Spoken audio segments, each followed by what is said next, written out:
clubs in Cleveland, the Emerald Necklace Trout Club, Trout Unlimited of the Buckeye Trout Club, Cleveland Museum of Natural History Trout Club.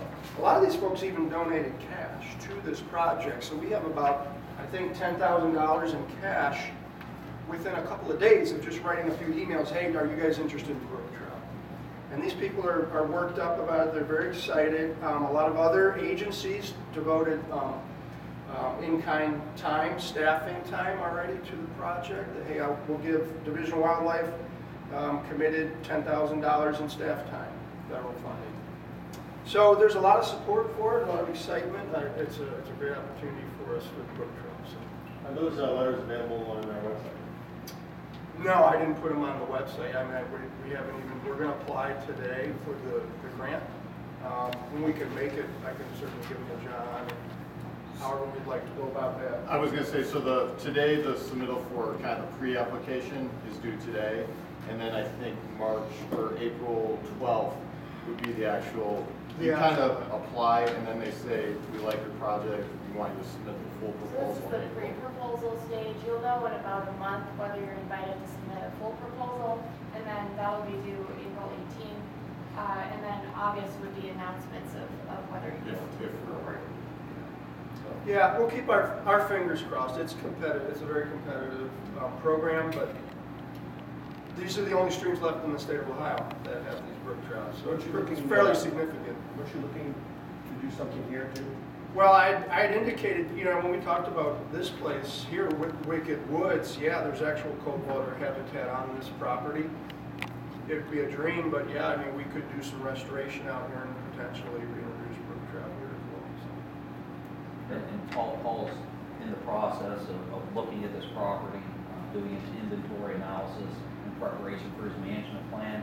And his management plan will tell us what opportunities might be available. So. Now, we're going to be cutting the grass here, we're cutting the fairways, but we're not going to be introducing any more control substances, herbicides, pesticides, so forth, and so fertilizers. Well, I don't know if I could say that. So we will. I would think this year we're going to have to. I mean, any of our parks, unfortunately, is something that I'm not always crazy about either. Is using herbicides, but it's an unfortunate necessity for what we do here at Natural Resource Management. I mean, I have two full-time people for 10,000 acres. Invasive species. Invasive species control, it's a must. I mean, for any invasive species. Yeah, in terms of pesticides or turf management, obviously not. No, we would, yeah, we're going to minimize any, we would never use, we don't use fungicides or anything like that. So whatever you're going to do will be dramatically reduced as compared to what it was last summer. Oh, yeah, compared to a golf course. Yeah, it's incredible. Yeah. Well, I think it's important for everybody to know that. And I mean, slowly nature will start to reintroduce itself, and you eliminate a lot of those chemicals. So, and I do know to maintain wetlands, invasive species are a problem. Thank you. Thank you. So for both these grant opportunities, the Sunnybrook Preserve, as Alicia mentioned, we've been fortunate. Bessie Benner was one of the restoration projects we had identified in one of the watershed management plans a few years back. Sunnybrook, the project there was also identified. So these projects are already in those plans, which is required to go after the grant funding. So both the Westwoods restoration project and the Sunnybrook project. The Sunnybrook application is due towards the end of the month.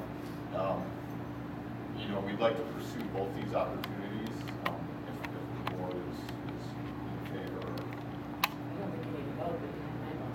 Yeah. Yeah, we've got a long history of restoration projects and grant opportunities like this and successful grant applications have resulted in projects. So it seems to be a no-brainer. Paul's well respected amongst his peers. So, yeah, we'll go ahead and go for it. And in addition to these projects and some of the ones that Alicia mentioned, Chagrin River Watershed Partners has worked with us going back on Orchard Hills and many other projects. I mean, they've been really instrumental in working with us on these projects, helping identify different funding opportunities. So we really appreciate what you guys do. Pleasure working with you.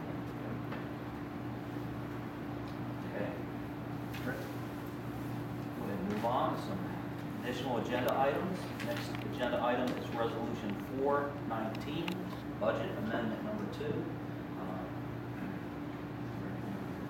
At this time, a supplemental appropriation is being requested to increase appropriations for the following departments. Administration for December legal fees paid on a then and now encumbrance. So we're simply amending the budget to the tune of $7,000. And naturalists for replacement of an event tent and heaters that were damaged. It was on Frozen Fest, wasn't it? It was the night before Frozen Fest. Yeah, so January 20, 2019, due to extreme weather conditions for $5,300. So this memorandum serves as a request for an additional appropriation of $12,500 for the items I just described. So moved. Second.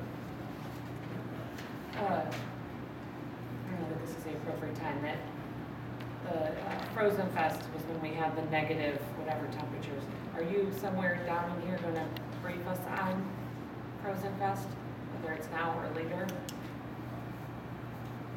We could discuss it now. We did have an attendance of only 900 this year. That was down quite a bit from 3,000 last year. However, post the event, John and I did discuss a good attendance number for events like that, given some of the fees associated with shuttles and transporting people, in this case from ASM and different things. And it is in that 1,000 to 1,500 range. When we get 3,000 people, we're turning away people from the building and get hot chocolate. So 900 was down a little more than we wanted. We also had a few vendors cancel. We had a caterer cancel, things of that nature. But to be honest with you, I was surprised 900 crazy people from Geauga County came out for Frozen Fest. That was one of our bigger storms of the year. I don't know if you want to add to that. Pure 87. It was a pure whiteout. Yeah, I mean, that number of people, Teresa, our events coordinator, and I were talking, probably the maximum, like John said, 1,500, maybe 2,000 makes for happy patrons and staff all around. You know, people don't have to wait. You know, like last year we had 3,700 people, and it was beyond what we could really give, you know, good quality event, because people are waiting in lines very long, people are getting turned away. Then you add to stress for the patron and also stress for the staff. So, you know, we were thinking, yeah, with 900 people, yeah, we could definitely have had probably maybe double that amount and still had a great quality experience. But anything up above that, you know, 2,000 at the most, that facility really. But how do you really manage that? I mean, if the weather had been great and you had 3,500 people, what do? You can't manage it. I mean, you could say you hope for this amount of number, but you don't want to turn people away. Unfortunately, you have to. So, I mean, Yeah, one of the things that does help is staunch or strict marketing and communications within the county. We try not to go out of county. We do get that overlap in Cuyahoga County. That's not really our goal. People pay taxes here, so we want them to enjoy Frozen Fest, but even controlling that is tough. I mean, I would say a couple, and unfortunate you don't know that you're going to have a storm like this, but is it worth, or is this just way too off the edge? A couple of events that we have, 3,000 plus people, is it worth doing a weekend rather than a day? Or is that just not? It would escalate the cost significantly. I have after-action reports from Teresa on what these events do cost. The transportation, as you see under vouchers, you're talking probably $2,000 to $3,000, and I'm guessing $2,000 to $3,000 for one event. Right. I can get you the after-action report for Frozen Fest to show you essentially a profit loss.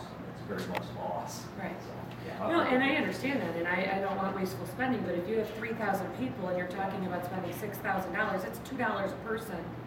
You know, in the end, is it worth, you know, like when we had declared it was the whole weekend, and that was a nice float, you know, you never really felt like you could see everything. And if you have 3,000 people, you have to turn them away. Yeah, that's something, I've got a meeting with Teresa tomorrow, we can discuss that. Yeah, and the cost is, I don't have the figures right in front of me, but it's substantially more than $6,000 to put on that event with all the vendors. It's a vendor-heavy event, you know, we have a lot of great Right. things there. So, and also that would be potentially an issue for being able to get all those vendors to come for 2 days because they're, you know, in high demand in the winter time.